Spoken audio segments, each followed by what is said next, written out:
श्री कृष्ण कहते हैं, दोस्तों, आज हम एक ऐसी कशमकश में जी रहे हैं जहां काम का बोझ है, भविष्य की चिंता है और मन हमेशा अशांत रहता है।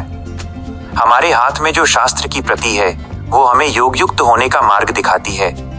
आइए इस प्राचीन ज्ञान को आज के संदर्भ में समझते हैं। स्वयं पर विजय, सबसे बड़ी जीत इस पृष्ठ पर लिखा है, विजितात्मा और जितेंद्रिय।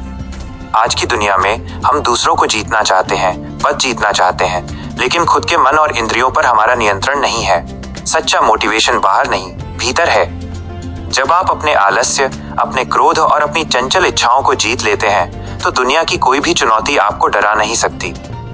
अंतःकरण की शुद्धि, आपका असली पावर हाउस, यहाँ विशुद्धात्मा शब्द का प्रयोग हुआ है। आज के समय में क्लीनिंग का मतलब सिर्फ घर साफ करना रह गया है, लेकिन गीता कहती है अपने विचारों को साफ रखो। यदि आपका इरादा साफ है तो आपके द्वारा किया गया छोटा सा काम भी महान बन जाता है।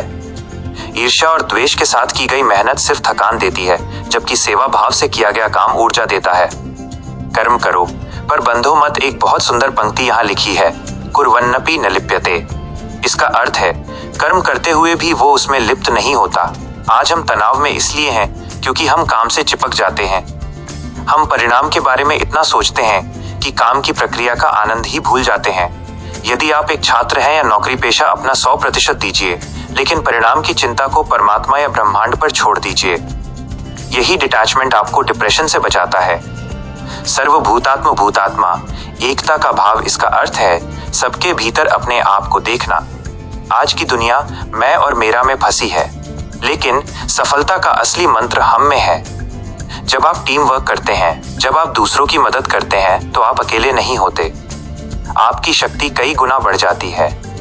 एक लीडर वही है जो दूसरों के दुख को अपना समझे। वर्तमान में जीना ही योग है। इस पाठ में मुनि और योग युक्त होने की बात कही गई है। योग का मतलब सिर्फ कसरत नहीं, बल्कि जुड़ना है।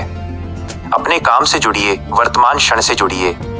अगर आप आज के काम को कल की चिंता किए बिना पूरी तन्मयता से करते हैं तो आप पहले से ही सफल हैं।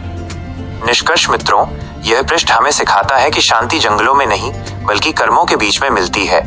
अपनी इंद्रियों को वश में रखें, मन को शुद्ध रखें और फल की चिंता छोड़कर श्रेष्ठ कर्म करें। याद रखिए, जो व्यक्ति खुद को जीत लेता है उसके लिए ये पूरी सृष्टि उसका साथ देने लगती है।